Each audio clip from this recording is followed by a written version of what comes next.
मुक्ताईनगरमध्ये भाजपच्या उमेदवाराला मतदान केंद्रावर पोलिसांनी अडवलंय, त्यामुळे बाचाबाची झाली। यावेळी केंद्रीय मंत्री रक्षा खडसे मतदान केंद्रावरील पोलिसांवर संतापले। रक्षा खडसे आणि पोलिसांमध्ये बाचाबाची झाल्यामुळे जुन्या शहरात गोंधळाचं वातावरण निर्माण झालंय।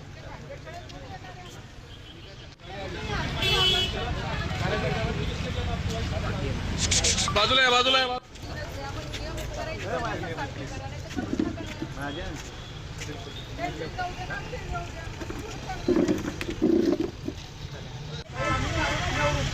आपण पाहू शकतोय मंत्री रक्षा खडसेंची पोलिसांसोबत बाचाबाची झाल्याची ही जी दृश्य आहेत। मतदान केंद्राबाहेरच हे सगळं घडलंय। रक्षा खडसे आणि पोलिसांमध्ये बाचाबाची झाल्यामुळे आता या ठिकाणी गोंधळाचं वातावरण देखील निर्माण झालं।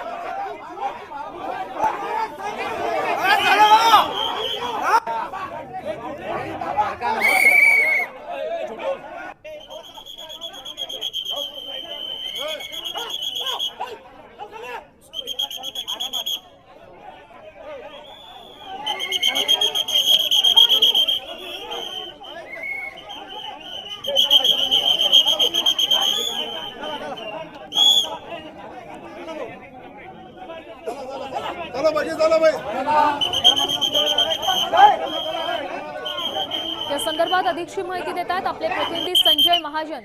संजय, काय सांगाल, हा जो राडा झाला याबद्दल अधिकची काय माहिती?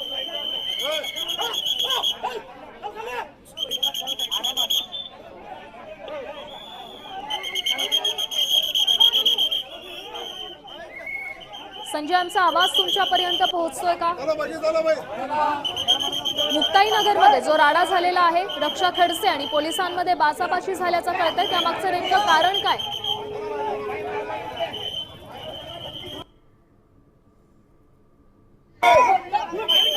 आपण पाहू शकतोय मुक्ताईनगरच्या मतदान केंद्राबाहेरची ही दृश्य आहेत। भाजपच्या उमेदवाराला मतदान केंद्रावर पोलिसांनी अडवलं होतं आणि त्याच नंतर इथे कार्यकर्त्यांमध्ये देखील बाचाबाची झाली आणि याच वेळी केंद्रीय मंत्री रक्षा खडसे मतदान केंद्रावरील पोलिसांवर संतापल्या होत्या असं देखील समजतंय। त्याचमुळे रक्षा खडसे आणि पोलिसांमध्ये बाचाबाची झाली आहे। कार्यकर्त्यांमध्येच अशी बाचाबाची झाल्यामुळे मतदानाला आलेल्या नागरिकांमध्ये देखील गोंधळ झाल्याचं चित्र सध्या पाहायला मिळतं। त्याच मतदान केंद्राबाहेरची ही दृश्य। या संदर्भात अधिकची माहिती देत आहेत आपले प्रतिनिधी संजय महाजन। संजय, काय सांगाल, रक्षा खडसे आणि पोलिसांमध्ये बाचाबाची झाली आहे, नेमकं कारण काय? रक्षा खडसेंना या ठिकाणी बाहेर उभे आहेत, मात्र चंद्रकांत पाटील हे इथं आमदार जे आहे मुक्ताईनगरचे या ठिकाणी आले होते मतदानासाठी। त्यानंतर या ठिकाणी काही उमेदवार आतमध्ये होते, तर त्या दोघांमध्ये त्यांच्यामध्ये शाब्दिक झाली आणि दोघांचे कार्यकर्ते समोर आले, मोठा गोंधळ या ठिकाणी निर्माण झालेला आहे। अच्छा, नक्कीच धन्यवाद। आपण पाहू शकतोय, आणखी एक प्रश्न तुम्हाला विचारेन, सध्या परिस्थिती नियंत्रणात आलेली आहे? नियंत्रणात आहे, पोलीस या ठिकाणी पोहोचलेले आहेत, पोलिसांनी या ठिकाणी सर्वांना बाहेर काढलेलं आहे आणि आता जसं काही वेळ या ठिकाणी मतदानासाठी राहिला तर ते सुरळीत मतदान सुरू केलेलं आहे। याचा परिणाम मतदानासाठी आलेल्या नागरिकांवर काही झालाय का? गोंधळाचं वातावरण आहे का? गोंधळ या ठिकाणी झाला तेव्हा काहीसं या ठिकाणी दहशत झालेली होती, मात्र आता या ठिकाणी मतदानाला पुन्हा सुरुवात झालेली आहे आणि या ठिकाणी मोठ्या रांगा लागलेल्या आहेत। साधारण किती टक्के या ठिकाणी मतदान पार पडलेलं आहे याबद्दल काही माहिती आहे का?